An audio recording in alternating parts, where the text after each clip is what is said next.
I'm Will Beacham, ICIS Chemical Business Deputy Editor, and I'm interviewing Paul Hodges, Chairman of International eChem today.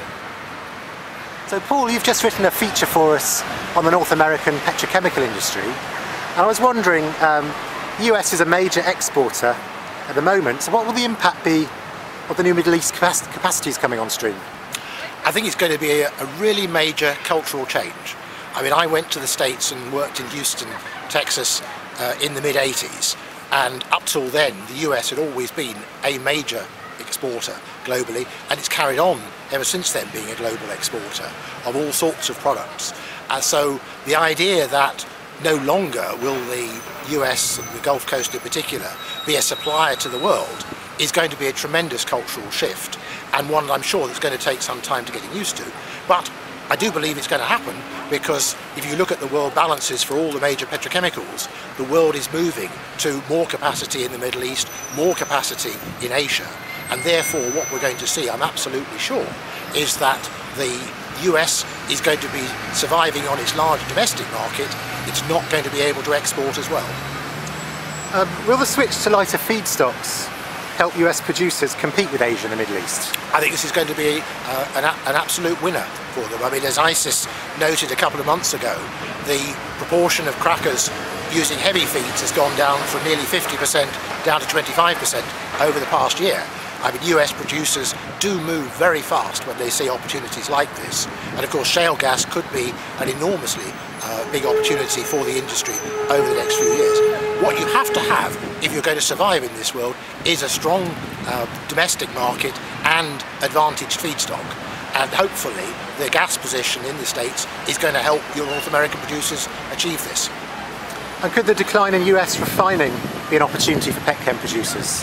Yeah, I mean, this is another thing which one just wouldn't have thought possible even 5 years ago, where US gasoline, 9-point-something million barrels a day, growing 1 or 2% every year, and therefore always ruling the roost as far as petrochemicals was concerned. Now, pretty clearly, I mean, our friends at Wood Mackenzie spotted it first, but I see other people taking it up since then. You know, really, US gasoline demand from refineries probably peaked in 2007, and what we're now seeing is, first of all, more ethanol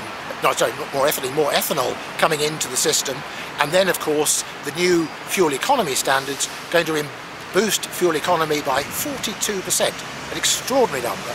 So all of this is going to mean, whether or not demand stays the same, which it probably won't with smaller cars, probably means that we're going to see much less gasoline being used in the US, which of course brings the question, what are you going to do with it? Well, if you go right back to the early 60s, what happened to the chemical industry was that it moved from coal to light end, because all these new refineries and all this new oil coming ashore from the US Gulf, from the North Sea, it was being used for industry. There weren't a lot of cars around, there weren't a lot of autos. In a way, therefore, we're going back to the future. That we've got an opportunity to take, hopefully, somewhat distressed price light end, which was being used in the gasoline market, and help to boost the position of the petrochemical industry and its consumers in the US Gulf Coast. Are there any other strategies the US producers can adopt to make sure that they're winners and not victims in the future? Yes, I think there are. As I said, one of the key strategies is this fantastic ability, which I've always seen at first hand in America, of the ability to turn a problem into an opportunity. And that attitude, that can-do attitude, is very important. The second thing is not only looking upstream at what can we do to optimise our position with the refiners, but also looking downstream. How can we optimise our position with our customers? Because I do think there's going to be two sides to this particular debate. There's advantage feedstock. Obviously the Middle East has got that. Potentially the US has got that as well. There's also advantaged access to downstream markets. Any downstream customer is going to want to buy preferentially from a local supplier. They're not going to want to depend on the arbitrary nature of imports, which might come this week or they might come next month, depending on what the shippers want to do.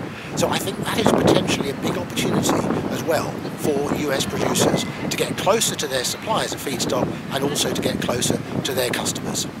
Thanks very much, Paul. Thank you.